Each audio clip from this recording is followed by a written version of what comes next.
Salut, j'espère que vous allez bien, je suis très contente de vous retrouver. Aujourd'hui, on va parler de plusieurs choses, mais la première chose, c'est que je vais enfin vous dévoiler mon projet. Je vous en parle depuis quelques temps un petit peu sur les vidéos, mais là aujourd'hui, c'est bien officiel et on est à J-19, donc ça y est, je peux me permettre de vous en parler. Donc on va ouvrir une boutique éphémère au centre commercial de Rive-Étoile, donc ça sera du 4 avril au 13 juillet 2018. C'est une boutique qui est basée sur le thème tropical, je pense que ça vous vous en doutez vu tous les relookings des dernières vidéos qui sont très exotiques. Moi j'aurai le plaisir de vous accueillir tous les jours de 10h à 19h et je vous proposerai des ateliers.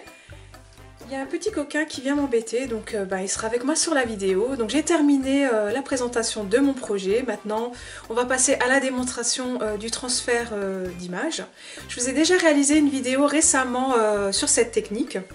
Mais comme j'ai changé, donc je vais vous la mettre d'ailleurs dans le i, mais comme j'ai changé de gel de transfert, j'ai décidé de vous refaire une présentation parce que je l'ai testé au préalable et je peux vous dire que ça vaut le détour. Tout de suite, c'est parti. C'est parti mon Néo? C'est parti? C'est parti.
La démonstration est terminée.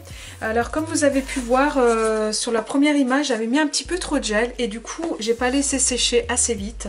L'idéal c'est de laisser sécher quelques heures, mais on peut accélérer le processus avec un sèche-cheveux à condition de bien gérer le séchage. Donc là j'étais un petit peu trop rapide et donc j'ai un petit peu enlevé d'encre, mais bon, rien de grave. On peut d'ailleurs le rattraper avec un stylo feutre sans problème. Mais là on voit très bien que le transfert a très bien, l'encre a très bien transféré sur la planche. Par rapport à ce côté-là, j'ai utilisé une impression à jet d'encre et là on voit très bien que déjà l'encre elle bave de partout. Elle a transféré sur mes doigts et c'est vraiment pas joli. Donc voilà pourquoi il faut vraiment rester sur une impression laser pour pouvoir vraiment avoir quelque chose de très précis. Ce que je vous conseille après, c'est de passer un vernis comme celui-ci par exemple, hein, le vernis Erica vitrificateur. Il est naturel, donc couleur naturelle, donc transparent. Ça va protéger le dessin dans le temps et puis ça va effacer un petit peu le reste de petites pellicules de papier qui peut rester parce que c'est difficile d'avoir un transfert nickel chrome sans qu'il reste quoi que ce soit. Voilà, alors si vous avez envie de tester cette technique, venez me rejoindre sur mon stand à partir du 4 avril à Rive Étoile. Si vous avez aimé cette vidéo, n'hésitez pas à mettre des pouces en l'air. Si vous n'êtes pas abonné à ma chaîne, n'hésitez pas non plus à nous rejoindre dans la team créative. Je vous souhaite de prendre soin de vous. Je vous dis à très vite dans une nouvelle vidéo. Je vous envoie des milliers de bisous. À plus. Bye.